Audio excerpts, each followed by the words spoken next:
చెప్పేటువంటి బోధ ఏంటంటే యేసును దేవుడు లేపెను. దాన్ని పాసి వయసులో చెప్పారు. ఏమని? ఆయన లేపబడెను. యేసుక్రీస్తు వారు లేపబడినటువంటి వాడు.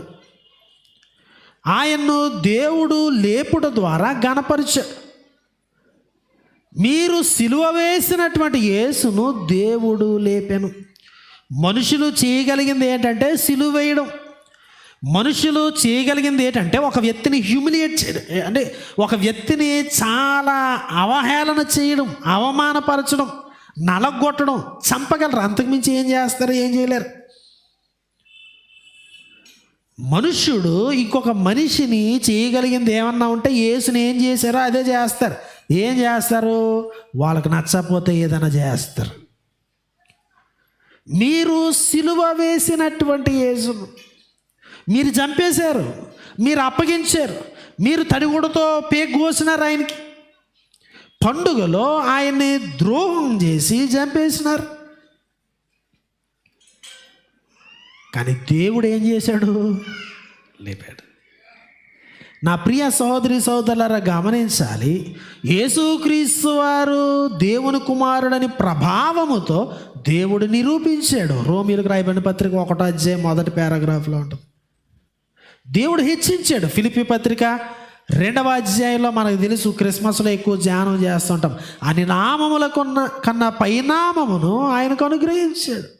ప్రతి మోకాలు ఆయన ఎదుట వంగునట్లుగా ఆయన ఏర్పాటు చేసినాడు.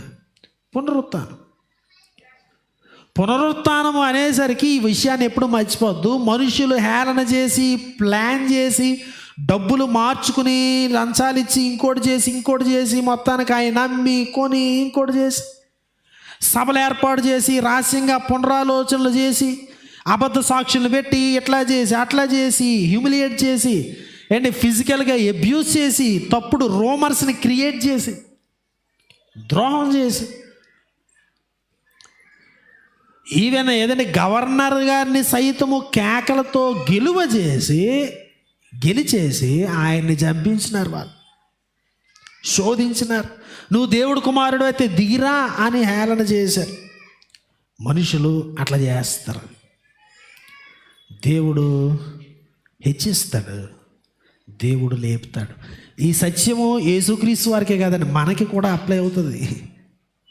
మనుషులు వీళ్ళు నాకు చాలా చేస్తారు, మనుష్యుడు నాకు అట్లా సహాయం చేస్తాడు, ఇట్లా సహాయం చేస్తాడు. మనుషులను నమ్ముకుంటూ ఉంటాం మనం. మనుషులు మనల్ని ఏదో చేస్తారు, మనల్ని ఎత్తి మీద ఎట్టుకుంటారు అని అనుకుంటూ ఉంటాం. కానీ మనిషి స్వభావం అది కాదు.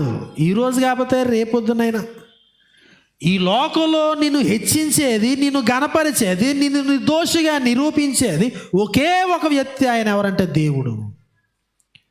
యేసుక్రీస్తు వారిని నిరూపించిన, నిన్ను నన్ను నిరూపించిన ఆయన మాత్రమే నిరూపించాలి తప్ప ఈ లోకంలో మనుషులు మనకు వత్తాసు పలికిన ఆ వత్తాసు దేనికి పనిచేయదు. ఈ లోకంలో మనుషులు మనకి భరోసా ఇచ్చిన ఆ భరోసా దేనికే పనిచేయదు. ఆయన ఏమనుకున్నాడో అదే జరిగిస్తాడు. మనకి మనం హెచ్చించుకోవడానికి ప్రయత్నం చేసినా అది కూడా కుదరదు. మనం చదువుకున్నటువంటి ఉత్తర ప్రత్యుత్తర భాగం అంతా కూడా ఈ విషయాన్ని గురించి చెప్తుంది. తగిన సమయంలో, యుద్ధ కాలములో నేను న్యాయాన్ని తీరుస్తాను, ఇంకెవడో తీర్చలేడు. మీరేదో సాధించినట్లుగా అహంకారులై ఉండకుడి అని నేను ఆజ్ఞ ఇస్తున్నాను.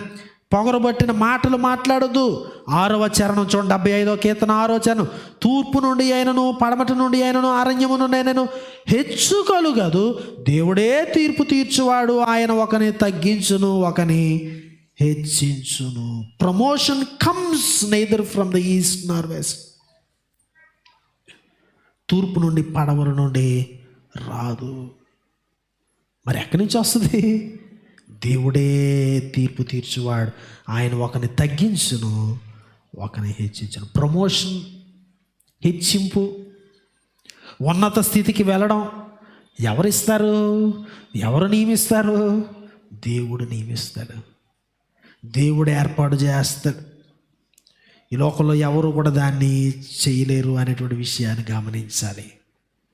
సో క్రైస్తవులుగా మనము మన ఆచరణాత్మక జీవితంలో దేవుడు హెచ్చిస్తాడు, దేవుడు ప్రమోట్ చేస్తాడు, దేవుడు నా యొక్క నిర్దోషత్వాన్ని రుజువు చేస్తాడు అనే సత్యాన్ని అభ్యసించకపోతే ఈ ప్రపంచంలో ఇంకెవడో అభ్యసిస్తాడు చెప్పండి?